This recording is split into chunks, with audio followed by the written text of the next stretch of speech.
Hello, good morning. അപ്പം നമ്മൾ നടന്ന് നമ്മൾ ഒറ്റത്തെങ്ങേൻ്റെ അവിടെ ആയിട്ടുണ്ട് കേട്ടോ. അപ്പോൾ നമ്മൾ ഇവിടുന്ന് കുറച്ച് നേരം റെസ്റ്റ് ചെയ്തിട്ട് നേരെ റിട്ടേൺ നമ്മൾ വീട്ടിലേക്ക് പോവുകയാണ്. ശരിക്കും പറഞ്ഞാൽ അവിടെ നിന്ന് ഇങ്ങോട്ട് വരുന്ന ഉന്മേഷമൊന്നും പോകുന്ന സമയത്ത് നമുക്ക് ഉണ്ടാവില്ല. കുറേ കാഴ്ചകളൊക്കെ ഉണ്ടാവുള്ളൂ. കുട്ടികളിങ്ങനെ സൈക്കിൾ മേലൊക്കെ പോകുന്നത് കാണുമ്പോൾ തന്നെ പണ്ടത്തെ ഒരു ഓർമ്മയാണ് കേട്ടോ. അതായത് സ്കൂളിൽ പഠിക്കുന്ന കാലത്ത് നമ്മൾ രാവിലെ എഴുന്നേറ്റ് 6:30ക്ക് ട്യൂഷനുള്ളതിന് നമ്മൾ 6 മണിക്കൊക്കെ വീട്ടിൽ നിന്ന് ഇറങ്ങുന്നതൊക്കെ ആ ഒരു ഓർമ്മയാണ് ഉള്ളത്. പിന്നെ അതിന് ശേഷം കണ്ട കാഴ്ച എന്ന് വെച്ച് കഴിഞ്ഞാൽ ഫുട്ബോൾ കളിക്കുന്നതാണ് കേട്ടോ. റെയിൽവേ സ്റ്റേഷനിലൊക്കെ കാണുന്ന ഒരു തരം നല്ലൊരു ഭംഗിയുള്ളൊരു പൂവാണ്. ഇതിൻ്റെ കായൊക്കെ കഴിക്കാൻ പറ്റും കേട്ടോ. നിങ്ങൾക്ക് ആർക്കെങ്കിലും അറിയോ? നല്ല ഭംഗിയാണ്. പോണ വഴിക്കൊക്കെ ഇഷ്ടം പോലെ ഞാൻ കാണുന്നുണ്ട് കേട്ടോ.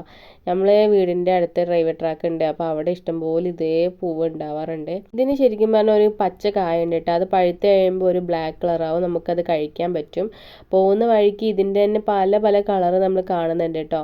ഇതിന് റെഡ് ഉണ്ട്, പ്യുവർ ആയിട്ടുള്ള റോസ് കളറുണ്ട്, പല പല കളറിൽ ഷെയ്ഡിലൊക്കെ ഉണ്ട് കേട്ടോ. ചോട്ടലപ്പാട് കഴിഞ്ഞപ്പോൾ ഉള്ള കണ്ട കാഴ്ചയാണ് കേട്ടോ. കണ്ടപ്പോൾ തന്നെ എന്തോ പോലെ ആവുക. പിന്നെ നേരെ വീട്ടിലേക്ക് തന്നെ പോകുന്നു. അപ്പോൾ തന്നെ നേരം നന്നായിട്ട് വെളുത്തിട്ടുണ്ടായിരുന്നു കേട്ടോ. അപ്പോൾ ഇത്രയേ ഉള്ളൂ വീഡിയോ ഇഷ്ടമാണ് ലൈക്ക് ചെയ്യുക, ഷെയർ ചെയ്യുക, സബ്സ്ക്രൈബ് ചെയ്യുക.